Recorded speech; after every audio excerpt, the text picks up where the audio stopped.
Qué lindo que es poder leer la palabra de Dios juntos y sorprendernos de todas las cosas que nos cuentan ahí. Demasiado lindo.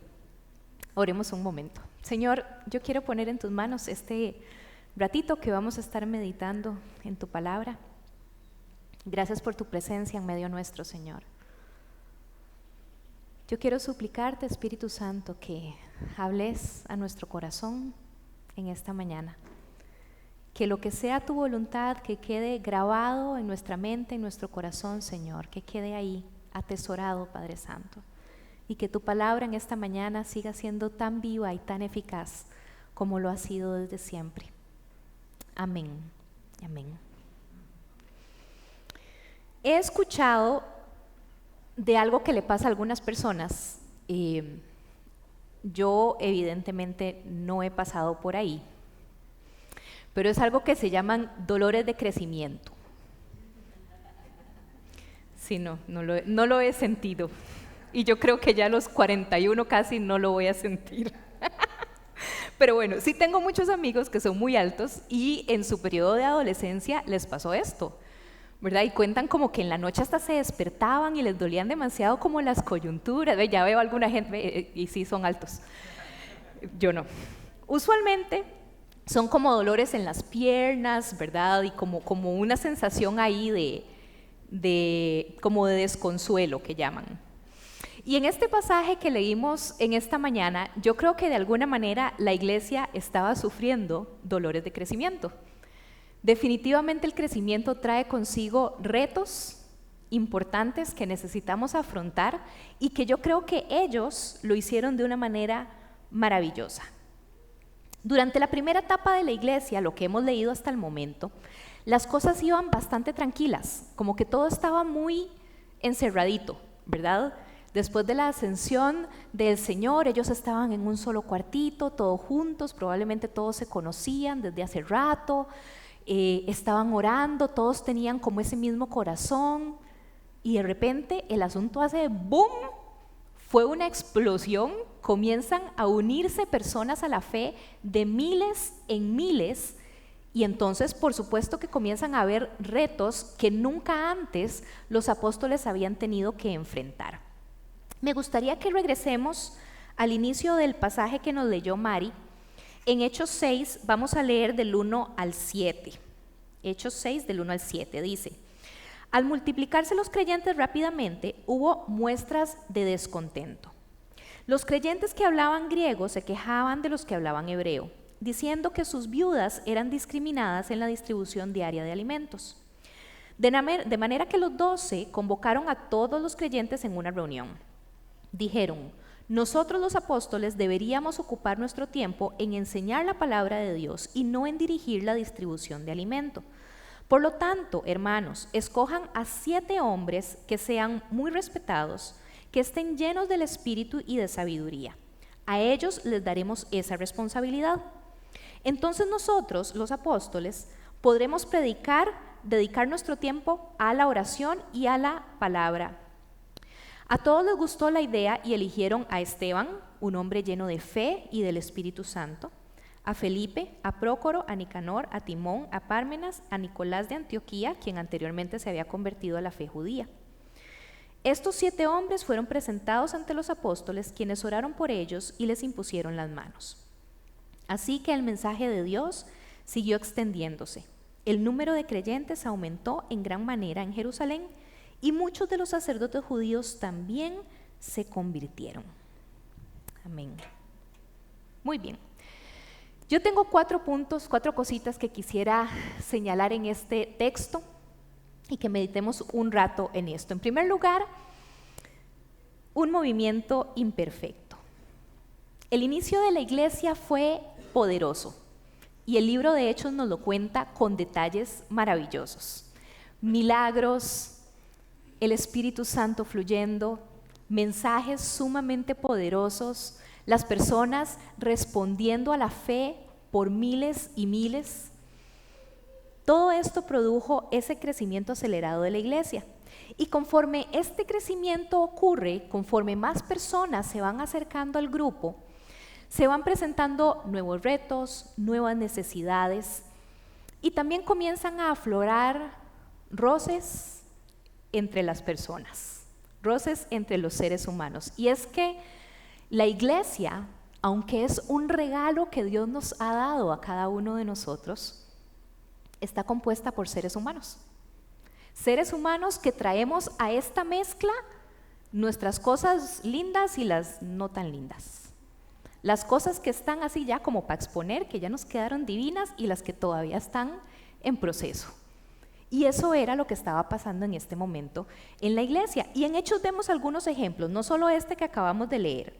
En Hechos 5 vemos cómo Ananías y Zafira deciden mentir, sin ninguna necesidad, porque nadie les estaba diciendo estamos esperando la plata, pero ellos decidieron mentir. En Hechos 8 vemos cómo un hombre llamado Simón intenta comprar el poder del Espíritu Santo. Y entre Hechos 13 y Hechos 15 vemos cómo Juan Marcos deja botado a Pablo en medio viaje misionero. O sea, pasaban cosas.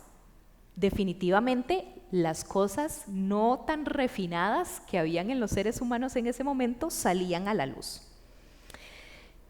Y en este pasaje que estamos estudiando en esta mañana, lo que comienza a ocurrir tal vez pudo haber sido algo sumamente doloroso.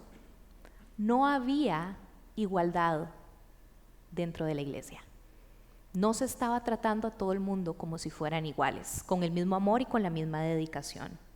Y es sumamente contradictorio, porque a lo largo del ministerio de Jesús en la tierra, nosotros podemos ver cómo Él muchísimas veces hasta literalmente se salía de su camino para poder atender a las personas que eran abandonadas, las personas que no eran tan apreciadas dentro de su sociedad, para devolverles su dignidad, para darles un poco de amor, para hacerlos sentir vistos.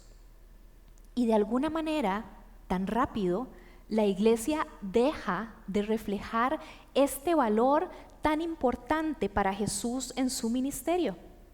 Vemos cómo un grupo vulnerable, las viudas, específicamente las que eran de origen helénico, no eran apoyadas de la misma manera que las viudas que eran de origen hebreo.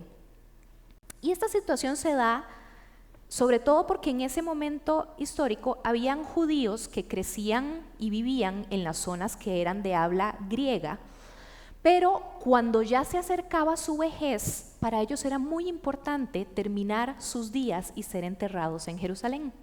Entonces vemos que muchísima gente ya grande regresaba o se iba para Jerusalén para terminar allí su vida. Eran ya personas ancianas. Entonces habían muchas viudas que su esposito ya estaba enterrado ahí, pero ellas todavía estaban ahí presentes. Y esto generaba una situación sumamente complicada, porque muy probablemente ellos habían migrado solitos. Estas viudas no tenían a sus hijos cerca o no tenían mayor familia cerca. Y eso hacía que la iglesia fuera una parte sumamente importante de cómo ellas podían sobrevivir. Qué triste que se sintieran hechas a un lado. Qué triste que pudieran ver a otras viudas siendo mejor atendidas que ellas. Pero el asunto es que estas personas que regresaban o que llegaban a Jerusalén no solo tenían una diferencia de idioma, sino que también tenían diferencias culturales importantes. Los que se habían criado en la burbuja de Jerusalén o sus alrededores tenían toda la cultura hebrea a la mano. Pero estas personas habían sido influenciadas por otro tipo de cultura también. Entonces traían a la mezcla de lo que estaba haciendo la iglesia en ese momento no solo una nueva lengua, sino también nuevas costumbres culturales. Y todas esas barreras comienzan a levantarse en medio de la iglesia. Así que probablemente este era un tema sumamente sensible. Esto, como otras historias que a veces nosotros leemos en la Biblia, al rato nos hacen como levantar la ceja un poquillo y decir, ¡qué barbaridad! Pero yo creo que Dios en su infinita misericordia nos deja estas historias en su palabra para que nosotros también nos veamos reflejados en ellas. Esto no es algo que solo pasó en ese momento y no es algo que solo ha pasado a lo largo de la historia de la iglesia con I mayúscula, sino que nos pasa en todas las iglesias y tenemos que tener cuidado de no estar cometiendo estos errores. Como seres humanos vamos a cometer errores, por supuesto, todos. Pero es importante que en nuestro corazón y en nuestro actuar siempre exista el anhelo de no maltratarnos entre nosotros, el anhelo de cuidarnos a todos por igual, el anhelo de estar pendientes de quienes están más vulnerables en medio nuestro. Ese es el que debe ser nuestro corazón. Pero en medio de esta situación que estaba siendo verdaderamente dolorosa, yo creo que los apóstoles pudieron atenderla de una manera que no solo solucionó el problema, sino que también trajo crecimiento a la iglesia. Y me parece impresionante verlo así tan claro. Eso se llama convertir un problema en una oportunidad. Y yo creo que nosotros también podemos aprender de eso. En segundo lugar, quisiera hablar del ministerio según dones y llamado. Veamos los versículos 2 al 4 de este mismo pasaje. Dice: de manera que los 12 convocaron a todos los creyentes a una reunión y dijeron: nosotros los apóstoles deberíamos ocupar nuestro tiempo en enseñar la palabra de Dios y no en dirigir la distribución de alimento. Por lo tanto, hermanos, escojan 7 hombres que sean muy respetados, que estén llenos del Espíritu y de sabiduría. A ellos les daremos esa responsabilidad. Entonces nosotros los apóstoles podremos dedicar nuestro tiempo a la oración y a enseñar la palabra. Los apóstoles en ese momento ya habían vuelto a ser 12, ¿verdad? Cualquiera diría de que se turnen. Sí, ¿verdad? Unos oran, otros están predicando y los otros están sirviendo, digo. Ahí, trabajo en equipo. O tal vez algunos que pueden pensar parecido a mí, podrían decir, de sí, o sea, la reacción más lógica es que usted se levanta las manguitas y empieza a ayudar. Los que no podemos quedarnos queditos cuando vemos que las cosas están pasando. Pero definitivamente ellos tomaron una decisión que fue sumamente importante y que marcó la vida de la iglesia en ese momento. En primer lugar, el ministerio según dones. Y este es un concepto que nosotros manejamos muchísimo aquí en la Viña, que es muy importante para nosotros y que desarrollamos a profundidad en el curso de dones espirituales de nuestro ministerio Crecer. Así que cuando lo anuncien, ojalá que se matriculen. Pero voy a mencionarlo rápidamente hoy. Cada uno de nosotros fue creado, fue compuesto por Dios, con dones espirituales y con talentos naturales que también Dios nos dio. Y eso hace que algunas cosas se nos hagan un poco más fáciles que otras, ¿cierto? Hay cosas que yo los veo a ustedes hacer que yo digo, yo no lo logro. Yo voy allá a ver a las de la Viña Infantil y digo, yo eso sí, no lo logro. Ese no es mi ministerio ni mi don. O por ejemplo, cuando a veces aquí hacíamos, yo no sé si recuerdan, cuando para la fiesta de gallos, ya casi, y veíamos aquí las señoras haciendo aquellos ollones de arroz con pollo y no, cocinar en cantidades no es lo mío tampoco. Todos tenemos dones y talentos que nos ayudan y nos facilitan las cosas. Y yo creo que ser sensibles a esa composición maravillosa que Dios hizo en cada uno de nosotros hace que podamos saber a dónde Dios nos está llamando. ¿Qué es lo que Dios ha puesto en nosotros para que nosotros seamos agentes del reino, donde sea que nosotros estemos, no solo dentro del contexto de la iglesia? Estos 7 hombres que la comunidad viene y presenta a los apóstoles tenían características muy importantes. En primer lugar, dice el pasaje que tenían que ser respetados, o sea, que tenían que tener autoridad, que tenían que tener un testimonio que la gente respetara. En segundo lugar, dice que sean llenos del Espíritu Santo, o sea, que tuvieran una relación personal con Dios, que fueran sabios, que fueran entendidos de lo que iban a hacer. Además, por los nombres de estos 7 hombres, podemos entender que ellos también eran de origen griego. lo cual les daba talentos naturales como el idioma y como entender la cultura, que iban a ayudar a que ellos pudieran ser efectivos en esta tarea que les estaban delegando. ¿Ok? Entonces, ministerio según dones. Todos tenemos dones y talentos que añadir a la vida de la iglesia. En segundo lugar, van a haber distracciones. Y en este apartado yo quisiera admirar la sabiduría que tuvieron los apóstoles. Y aquí yo aprendí, porque sí, yo soy de las personas que cuando hay algo pendiente que hacer, yo me pongo a hacerlo, ¿verdad? Abdi tiene un cuento de una vez que le ayudé a levantar la tarima que usualmente está ahí.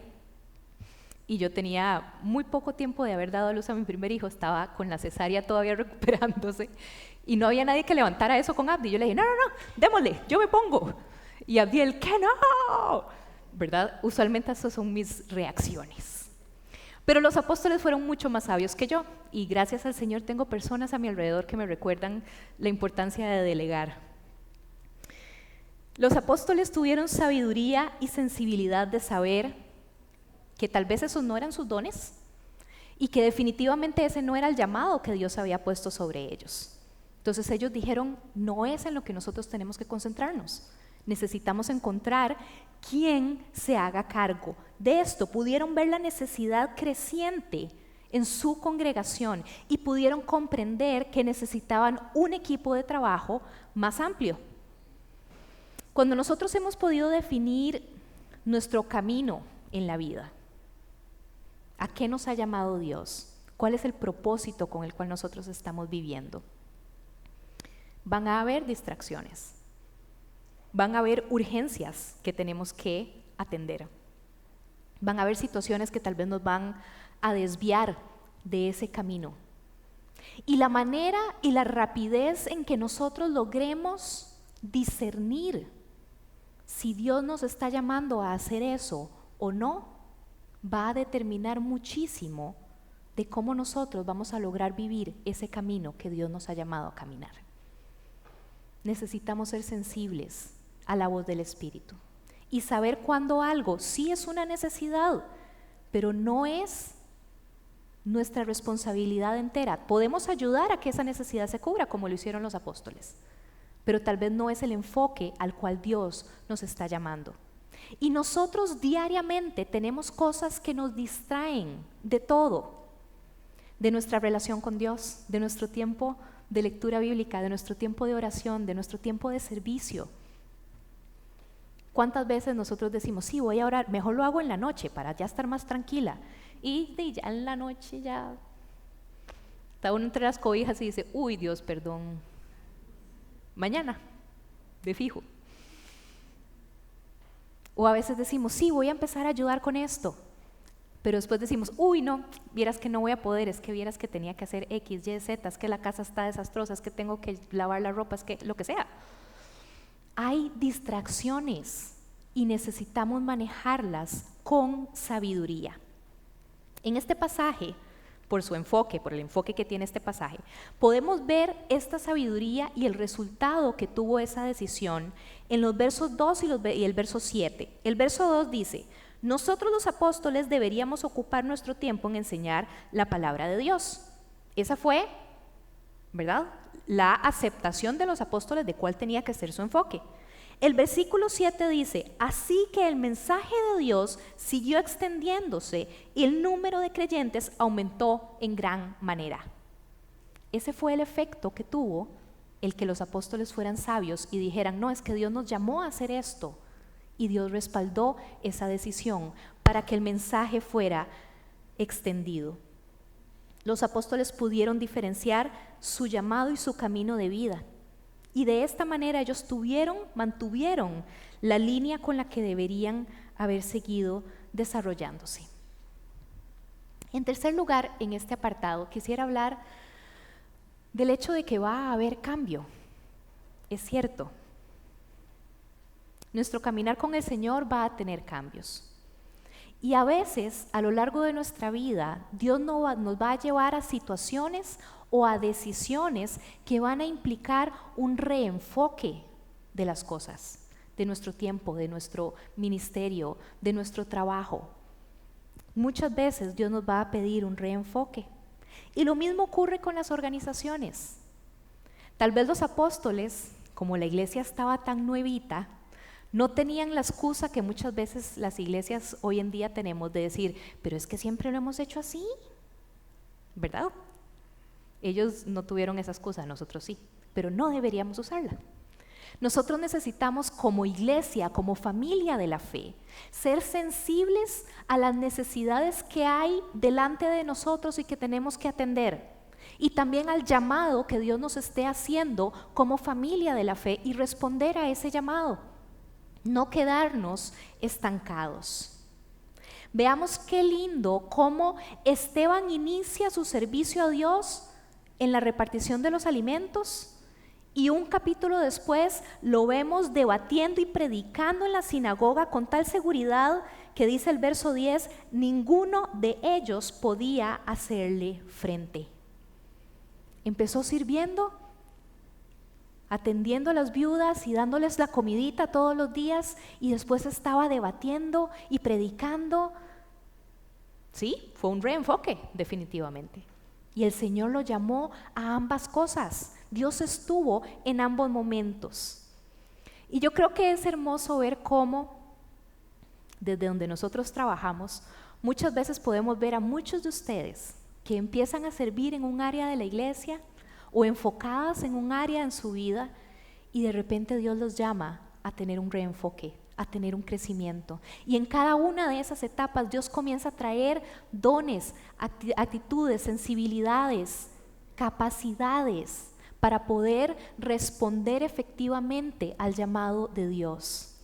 Y como iglesia nosotros queremos darle gracias a Dios por eso. Y queremos reconocer que sí, definitivamente nosotros podemos tener cambios en nuestra vida, en el enfoque de nuestra vida, y que Dios nos puede guiar efectivamente a esto.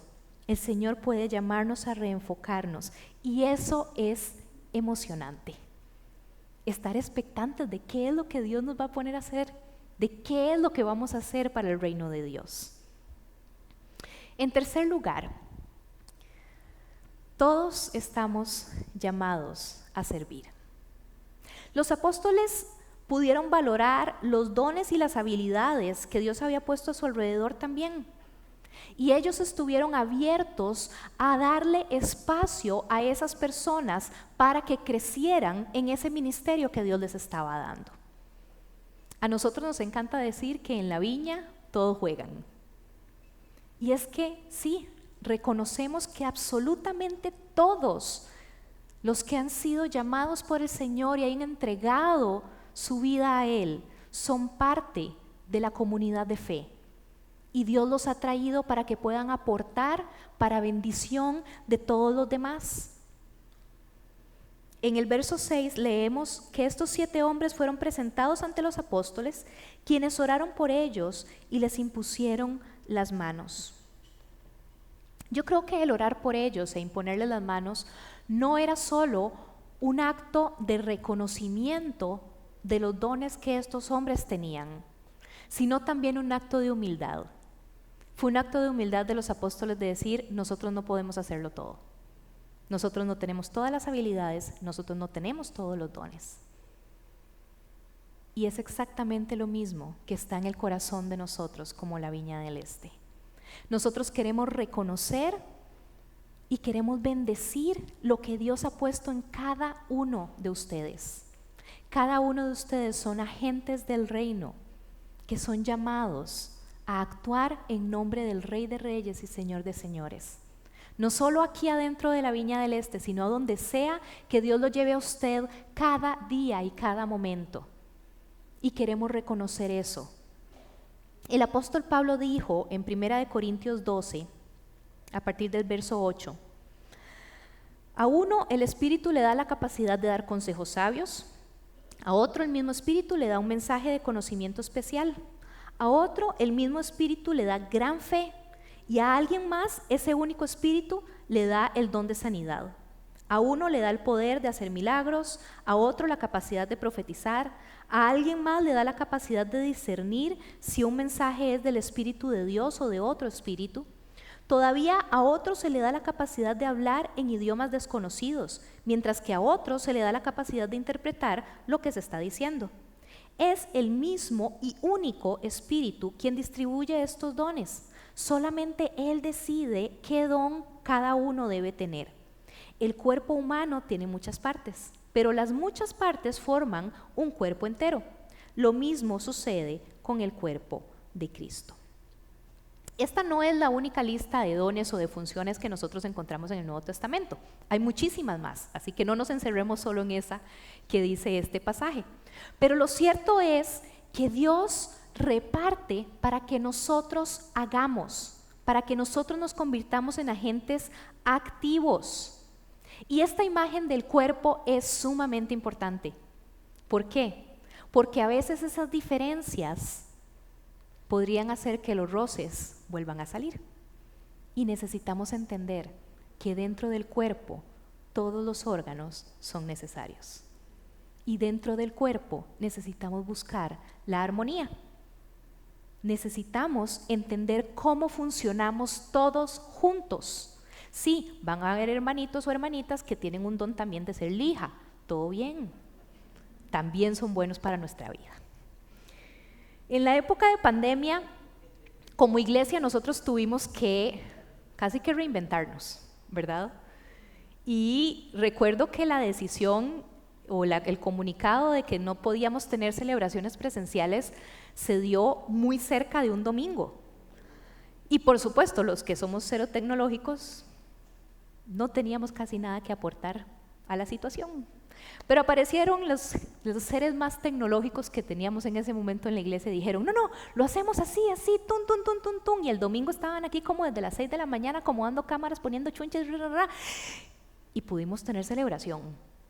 Y a partir de ahí pudimos seguir teniendo nuestras celebraciones de manera virtual. Y también en los grupos pequeños, quienes sabían usar Zoom, de repente eran como gurús en medio nuestro, ¿verdad? Todo el mundo les preguntaba, todo el mundo los necesitaba, ¿verdad? Las videollamadas de WhatsApp eran una maravilla. Todos comenzamos a apreciar de alguna manera los dones que tal vez no habíamos apreciado antes, porque tal vez no los habíamos necesitado tanto. Pero Dios repartió esos dones con antelación, para que nosotros pudiéramos seguir haciendo iglesia y siendo familia en medio de esa dificultad. Qué lindo que nosotros tenemos esta variedad y esta riqueza de dones y talentos dentro de la iglesia. Todos hemos sido llamados a jugar. Todos hemos sido llamados a ser activos dentro del reino de Dios y aquí en la viña. Y en cuarto lugar, para ir aterrizando, en equipo podemos lograr más. El doctor Lucas, en este libro de Hechos, continuamente da el reporte de cómo iba el crecimiento de la iglesia. No sé si lo han notado conforme vamos leyendo. Y en tal ocasión se convirtieron tantos, y en tal ocasión se unieron tantos a la fe. Y entonces la iglesia iba creciendo. Y ahora a lo último de este pasaje decía, y muchos sacerdotes comenzaron a crecer, ¿verdad? Son como lucecitas que Él nos va encendiendo para que nosotros vayamos diciendo, wow, sí, el asunto iba creciendo. Y así iban pasando las cosas. Y con lo meticuloso que fue Él en su manera de relatar estos hechos, no me cabe duda de la importancia del verso 7 que cierra el pasaje de nuestro interés en esta mañana. El mensaje de Dios siguió extendiéndose. El número de creyentes aumentó en gran manera en Jerusalén y muchos de los sacerdotes judíos también se convirtieron. Conforme la iglesia, la familia de la fe, fue creciendo, fue teniendo necesidades, pero también fue teniendo muchísimas más manos para hacer el trabajo.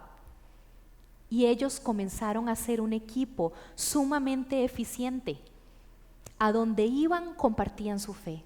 A donde iban, ayudaban a quienes necesitaban. A donde iban, ellos compartían el poder que Dios había puesto en ellos por medio del Espíritu Santo. Si estos 7 hombres hubieran dicho, no, es que viera que en este momento yo no me siento capacitado para hacer eso. No, es que ahora no tengo tiempo, disculpe. No nos llame, nosotros lo llamamos. Si ellos no hubieran aceptado este reto, tal vez los apóstoles no hubieran podido predicar de la manera en que predicaron. Y entonces ese efecto del versículo 7 no hubiera ocurrido. Si estos hombres, no solo esos 7, sino todos los demás hombres y mujeres que conformaban la iglesia, no se hubieran puesto las pilas para solucionar este resentimiento real que una parte de la congregación estaba teniendo, probablemente esta gran parte de la congregación no hubiera continuado a la par de ellos y no hubiera podido seguir aprendiendo ni experimentando a Dios de la manera en que ellos lo estaban haciendo. ¿Se imaginan que eso hubiera pasado? Probablemente el resultado para la iglesia hubiera sido fatal o hubiera sido sumamente triste. Cada uno hizo su parte. Cada uno hizo lo que podía hacer, en lo que tenía la capacidad de hacer. Y eso ayudó a que la salvación y el mensaje del Evangelio llegaran a muchísimas vidas, incluyendo la suya y la mía. Así es como funciona el cuerpo de Cristo. Así es como funciona el que nosotros queramos servirle al Señor. Y yo quisiera cerrar en esta mañana expresando que yo creo verdaderamente que cada uno de ustedes, como creyentes, como hijos y como hijas de Dios, sí tienen algo que aportar al reino, que sí tienen algo que aportar aquí, a la Viña del Este, que sí tienen algo que aportar a donde sea que usted trabaja, que usted estudia o que usted pasa la mayoría de su tiempo. Sí tenemos algo que aportar, porque el Señor a todos nos ha dado y a todos nos ha llamado, a todos. Así es que yo quisiera invitarlos, para ir cerrando en esta mañana, puedo invitar a los músicos a que me acompañen y los invito a los demás a que nos pongamos de pie.